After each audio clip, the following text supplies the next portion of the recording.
Today is going to be a very personal episode, and it's all around breast cancer. When I was 18, I felt a lump in my breast, and I remember not being quite sure, just knowing that something didn't feel right. Off I went to the hospital, and I did have a benign lump which was removed. So I've always been, since that time, very aware of doing my examinations and being good with checkups. But I think we sometimes forget, as a woman, our breast is something so personal. It's what makes me feel like a woman. And I can't imagine what another woman who has gone through breast cancer feels like. Recently, my sister was diagnosed with breast cancer. But this was after having a mammogram and it being clear. And this is why you're still supposed to do your examinations, because she literally had her mammogram 4 months before she then said to me, "Sis, something doesn't feel right." She described changes in the nipple and that she felt really uncomfortable, but she actually thought it was her bra, that maybe her bra, she'd gone up a size in her bra, and she tends to wear underwire bras. And she kept thinking, oh, maybe it's digging in a bit and that's why it's feeling uncomfortable. I said to her, there's a few things like change in your nipple, pain, something not feeling right. Go to the doctors. There's nothing to lose if it doesn't feel right. I say to people all the time, you know your body best. And if something doesn't feel right, go off to the doctor. I know these days it's hard to get a doctor's appointment, but you need to really portray the urgency of it. So off she went. And I remember us talking and saying, I'm sure it'll be fine. But I'm just glad that any little change that you're going to get some sort of diagnosis, it could be something else. But unfortunately, it was breast cancer. And when I spoke to my sister, I've always supported breast cancer. I've done 5K run. I've done those 5K runs, trust me. But when it hits you and your family, it's like the world stops. Because my sister was like, why me? And the amount of information download that you have to go through. And because hers was quite progressive, she had to make decisions really, really quickly, because within a week or so, she was having a mastectomy. That's how quickly she had to act, because it had gone into her lymph nodes. I think as Black women, we tend to have a different approach to breast cancer. I think we sometimes can think it's a white woman disease. And I know that I've had conversations with people in the past, and it's like we just don't think it affects us, but it does. But I think a lot of the times we don't go because we don't think we'll be heard. And we know that with whether in regards to maternity and pregnancy and all the other areas that I'm sure we can talk about at another time, that us as Black women really need to find our voice where it comes to our health. And we need to be very clear. If we think something's wrong, we need to tell somebody, a medical professional, and we need to shout. And go with support.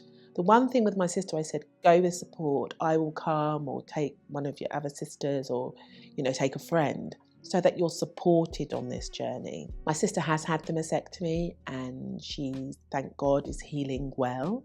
But even that was a lot. She didn't realise that she'd have to have a drain that is portable, that she couldn't drive for however long. I just think it was so much information download so soon, everything happening so soon. And you've lost something. You've lost something that is a part of you. And even though it's obviously going to benefit you to remove where the cancer is, but it's still psychologically a lot to deal with. I think seek support groups, because the thing that my sister kept asking her consultant was, but you keep telling me all these things, whether it's chemo, whether it's a mastectomy, but I want to know what is good for me as a Black woman. How are these things going to affect me? Scarring, am I going to be likely for scarring?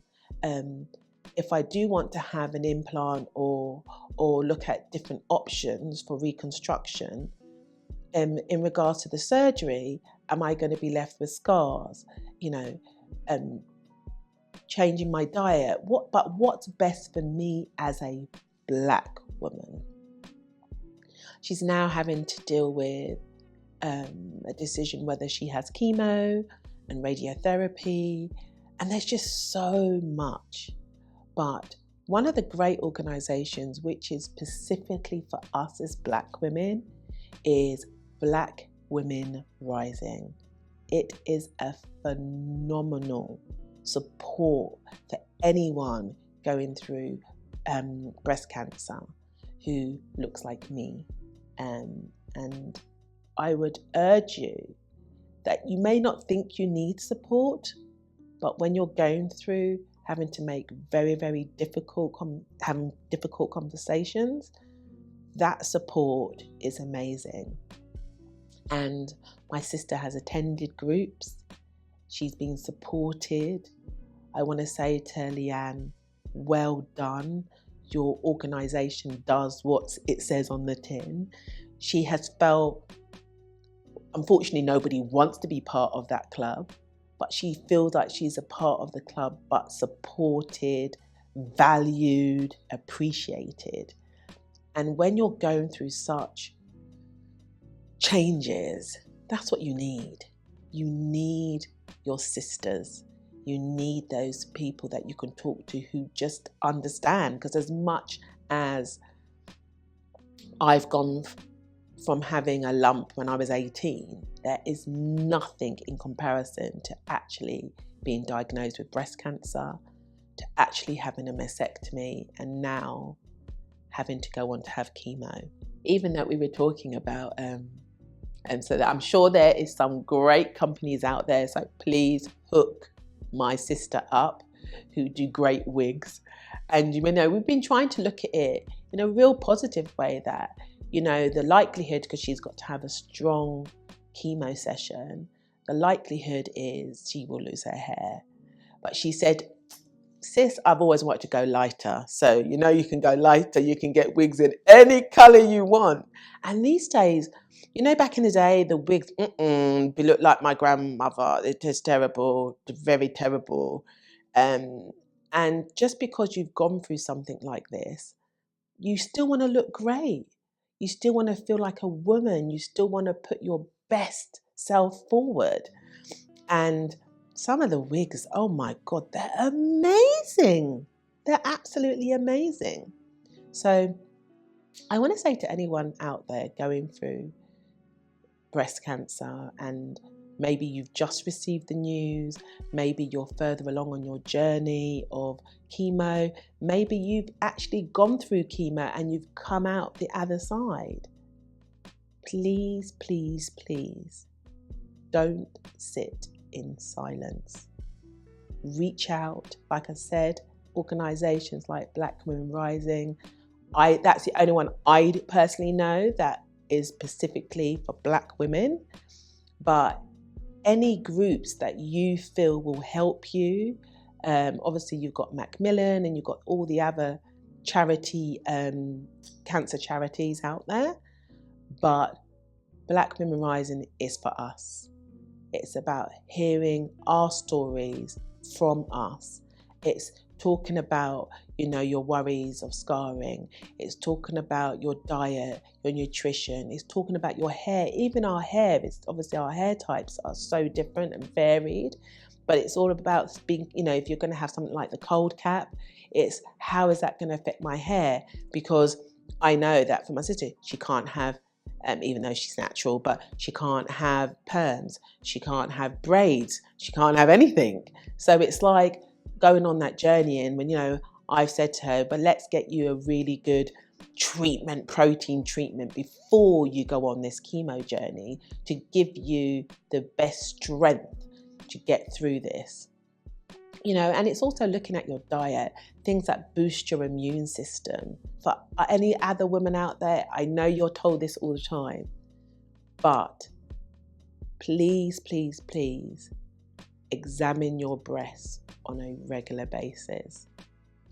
Stand in front of the mirror, square yourself, shoulders squared, and literally put your hands down so they just fall equally, and then look at your breasts. Look for discoloration in the nipple, look for swellings, look for any kind of dimples, all these kinds of changes. Just look at, and look at both breasts, because, you might have a lump in one breast and not the other, or you might have it in both. So really look at both breasts. And if you do see anything marked down, left breast, there's some slight dimpling, etc. and so forth. So do it to both breasts. Then what you should do, so that you can really get to see if there are any changes, continue to stand in front of the mirror and put your arms above your head. And then again, look to see, is there any changes? What does my nipple look like? Are there any dimples once again? Because obviously our breasts can look differently in different positions. So you want to give yourself the best all-round examination. And then finally, lay on your bed. Obviously your breasts will, drop in a certain position. Again, see if you've got any dimples, have you got any changes to the nipple, swelling. These things, these basic examinations can save your life. As you know, cancer, it's all about early prevention or early treatment. So I would definitely mark down, whatever the date is, what you did your examination on, and then if you want to do it in 2 weeks' time, a week's time, because I say don't do it like daily, because if you do it daily, won't give you enough time to see different changes. But definitely on a regular basis, do these checks, and hopefully, hopefully there will be nothing. But if there is something, you can act as early as you can, and then that will hopefully be a better outcome for you if you unfortunately get that diagnosis of breast cancer. Supporting my sister through this journey actually has been tough. It's been tougher than I thought it would be. My sister and I are really close, so to have to watch her go through this journey has really obviously hit me, because potentially it could have been terminal. It's not, thank God, but it could have been. But it's also just about listening, just being there. Sometimes my sister just wants to rant, and that's fine. It's not, you get the sense it's not for me to interject, because do you know what? As much as I can have empathy and support her, I can't imagine myself. So I'm not putting any judgment. And even in the sense where, you're going through that conversation with, should I have chemo? Should I not have chemo? It's about no judgment. I've said to my sister, whatever you decide is right for you, I will support you on your journey. I just think at that time, they don't need judgment. They just need support. They need a listening ear. And you know what? And then also recommend them to go and see someone, because it's a lot psychologically. It's a lot to deal with. But all I would say is just be that listening ear, no judgment. Sometimes I don't say much, I just listen and just let my sister know that I am here for her every step of the journey. So, you know what I want you to do. Join the MyCaroline journey. It is such a beautiful community of so many different women in different shapes, sizes, colours that are just there to support. You will hear from experts. You will be able to just be your authentic self. You will talk about things and people just get it, which is really great for us. They just get it. You don't have to explain how you're feeling. So what you need to do is subscribe, like, and share the YouTube channel and become a member on www.mycaroline.co.uk. Join this amazing community of Black women and women of Black heritage, which is all about you, your wellness, and your well-being.